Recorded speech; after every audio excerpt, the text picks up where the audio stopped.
पूजा में रति होनी चाहिए। महाराज विदेह नगर के राजा बहुलाश्व जी प्रातःकालीन वेला से ठाकुर सेवा में लग जाते और 2 बजे तक दोपहर की सेवा करते। एक दिन देवर्षि नारद जी आए और कहा, आप जिनके श्री विग्रह की सेवा करते हैं द्वारिका में साक्षात विराजमान हैं, दर्शन किए? तो उन्होंने कहा, हमारे पास समय नहीं है, इसके बाद हमें राज सेवा करनी होती है, पर प्रातः से 2 बजे तक दिन तक केवल हमारी ठाकुर सेवा होती है।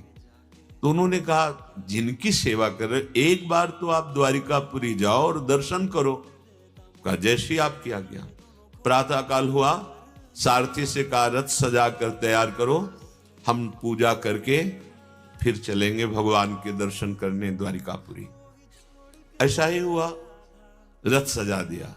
अब जब पूजा में लगे तो अनुराग पूर्वक पूजा करते हुए ठीक 2 बजे कहा, आज तो अब समय नहीं है। दूसरे दिन फिर ऐसे रोज रथ तैयार होता, लेकिन पूजा अनुराग में इतने मगन हो जाते कि उससे छोटी कर ही नहीं पाए।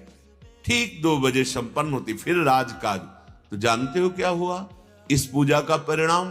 स्वयं द्वारिकाधीश श्री सुखदेव आदि बड़े बड़े परमहंसों को साथ लेकर जनकपुरी आए और महाराज बहुलाश्व को दर्शन दिए।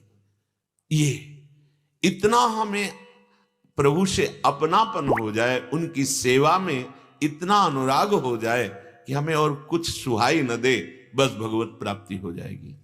ये भगवान व्यासदेव जी का निर्णय।